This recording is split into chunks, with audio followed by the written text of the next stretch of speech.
सरकारला मराठ्यांचा रोष परवडणार नाही, हक्काचं आरक्षण आम्हाला द्या, मनोज जरांगेंचा इशारा। 288 उमेदवार पाडण्याचाही दावा।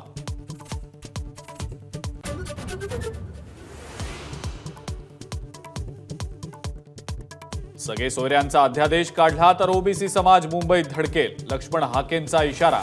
288 आमदार पाडण्याची सुरुवात मुख्यमंत्र्यांपासून करा, जरांगेंना सल्ला।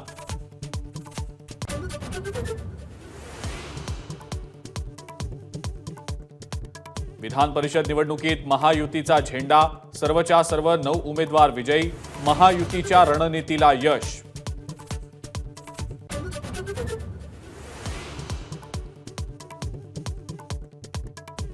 विधान परिषदेत काँग्रेसच्या प्रज्ञा सातव तर ठाकरे गटाच्या मिलिंद नार्वेकरांचा विजय, मात्र काँग्रेसची 8 मतं फुटल्यानं महाविकास आघाडीला फटका।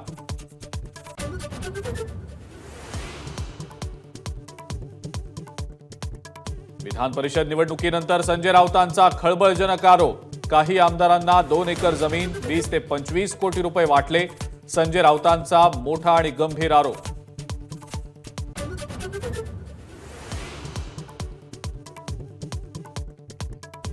संविधानावर प्रेम असेल तर मनुस्मृती जाळावी, प्रकाश आंबेडकर यांचं पंतप्रधान मोदी आणि राहुल गांधींना आव्हान, भाजप आणि काँग्रेसनं संविधानावर वार केल्याचाही आरोप।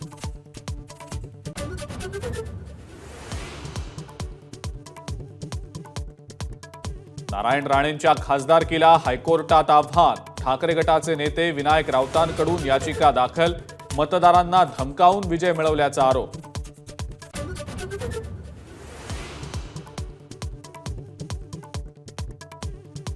मुंबईमध्ये पुढील 36 तासात 200 मिलीमीटर पाऊस पडण्याची शक्यता, मुंबईकरांना सतर्कतेचे आदेश, वीकेंडला अतिउत्साह टाळण्याचा सल्ला।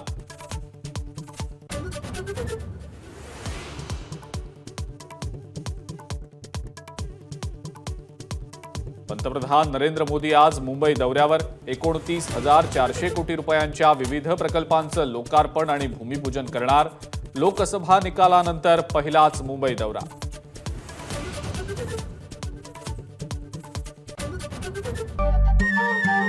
नमस्कार। मनसुद्धा तुझं ही वेगळ्याच प्रकारची मालिका तुम्हा सगळ्यांना खूप आवडली होती। याचा दुसरा सीझन कधी येणार अशी विचारणा झाली। प्रतीक्षा संपली आहे मित्रांनो, येतोय मनसुद्धा तुझाचा दुसरा सीझन। होई मनसुद्धा